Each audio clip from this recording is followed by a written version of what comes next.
We need to talk about takeovers because some of our major listed companies are now targets.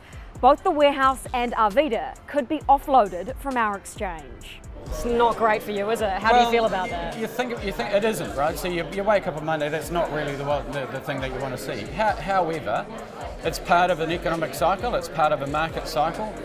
We're just going to make sure, alongside the industry, that we go and find those businesses that that can come in.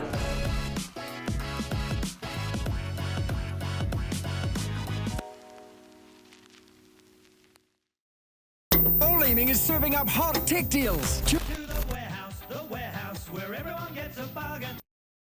The Warehouse could get wiped from investors, with its founder and significant owner, Sir Stephen Tindall, and a private equity firm launching an offer to take it private.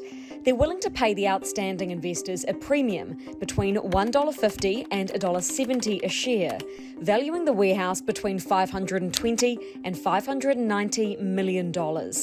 The retailer has been underperforming. It sold off Torpedo7 and shut down its online business, themarket.com, this year. Those failings led its longtime CEO, Nick Grayston, to depart immediately. The board is now cleaning the company up, putting the focus on its three core brands, the Red Sheds, Blue Sheds and Noel Leeming. I was meant to interview the chairwoman of the Warehouse, Joan Withers, this week, but with the situation unfolding, she can't speak publicly, as much as she was looking forward to communicating the changes the company's making. Arvida is also under offer in a $2 billion deal from an American firm. A repricing of the retirement village sector means its share price was cheap, and private equity clearly sees it as an opportunity. It follows the takeover of MetLife Care in 2020 by a Swedish firm for $1.3 billion. But the stock exchange has barely found replacements to help revive it. There was a direct listing last week, but it was the first in almost 2 years. So I asked the NZX Chief Executive Mark Peterson how he plans to fight for investors. We work hard towards finding those businesses. I think the industry, when you think about the investment banking teams, the lawyers, the accounting firms, everybody wants the market to be bigger. I think it is going to be a collective effort, actually, for that to occur. We're doing a lot of work around making sure we've got some settings right, and we've got a government who's actually really interested in making sure they are set right. So that's really positive. So hopefully we have turned a corner. What about more government asset sales, potentially? Kiwibank, we've had ports and power companies partially listed before. Are you seeing potential appetite there that excites you? Well, we've certainly been speaking to government about the opportunity. We think public markets are incredibly important to New Zealand. And when you're in a tougher economic environment, you've really got to prioritise where you invest. If we think about schools, education, health, they are top priorities for New Zealand, and maybe there's a way we can actually redirect some investment into that. So the idea is there, and let's see what the government wants to do. Are you telling them doors open, come on in whenever you like, surely? Oh, we're saying public markets are incredibly important and can help facilitate it. I think we need to just briefly talk about takeovers, Mark. 2 launched this week in one day. The Warehouse on the table and also Arvida. It's not great for you, is it? How do you feel about that? You think it isn't, right? So you wake up on Monday, that's not really the thing that you want to see. However, markets are all about people's views on price and people's views on value.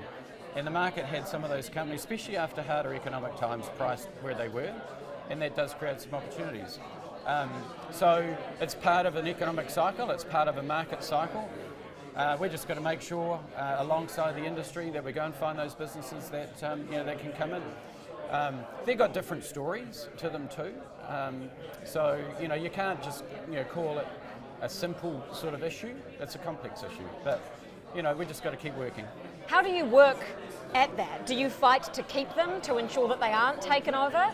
But then again, you don't really have much control over the price that the market demands on a stock. So then do you just put all of your effort into fighting to get more listings like this one? Well, the thing that the exchange can do the most is make sure people can tell these stories to investors and help them do that. And that's alongside the broking community, the analysts and the research folk and the sales traders. So they're in the business of creating awareness around all of it as well. We are too. But you know, at the end of the day, when somebody wants to come and pay a price, which is, you know, a substantial premium over where it's being traded at, then it's a little hard for us to actually influence that. That's actually about, you know, other people. If you had a message to private equity firms who are looking at our market going, cheap opportunity, what would you say to them? I think nobody really wants the markets to shrink, right? So you'd say bugger off? But at the same time too, it's actually probably more about what our market can do to think about where multiples are, where valuations are. You know, obviously if the Reserve Bank gets on top of inflation and rates start to come off and money starts to flow back into equities and you get some repricing going on. I mean, we saw the retirement sector reprice completely, you know, off the back of that bid. So, you know, things will change. But, you know, we just need to keep working hard. The industry needs to really, really, really work together and find these businesses, create these opportunities like these guys have got today. That's kind of part of the issue, isn't it? Is that our exchange is so interest rate sensitive, which is why our prices have had so much pressure on them, and hence why others are seeing opportunity and taking them over. Yeah, well, certainly we've been a yield-orientated market, and that does, you know, bring rates and returns, if you like, into play. But at the same time too, hopefully we're largely through that, and we can come out the other side positively. So who's listing next, Mark? I won't tell anyone. We'll keep that under wraps. But there are, you know, in all seriousness, there's a lot of people that are interested. You know, they like the idea of, you know, controlling their destiny, having access to capital, allowing shareholders to come in and out of the stock. You know, the fundamentals of what public markets are all about is well understood and liked. We've just got to make sure the settings are right and people can want to do more of it. Can you give us an indication of the type of industry that is potentially looking to list? Every time we talk, Mark, we talk about how our stock exchange is not actually reflective of the industry that we have. Minerals today, for example, we're only just getting sort of more of those now.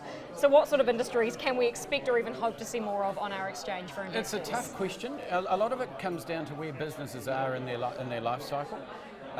But you know, the types of folk that we're talking to are everybody from sort of infrastructure through to technology, through to agriculture. But it's the market benefits people that are really keen on growth. You know, so growth is probably the key factor. Well, when they come to you and say they're going to list, can you slip my details across the table too? I'd love to interview Happy to bring them along. Happy to bring you along. Thank you, Mark. Good to be here. Appreciate your time. No trouble.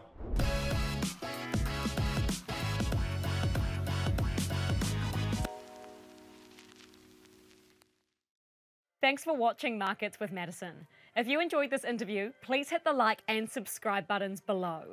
I do all of the research for these episodes myself, so your support means a lot. I always love to hear your feedback and ideas, so please drop any thoughts in the comments below. Now go put your money to work.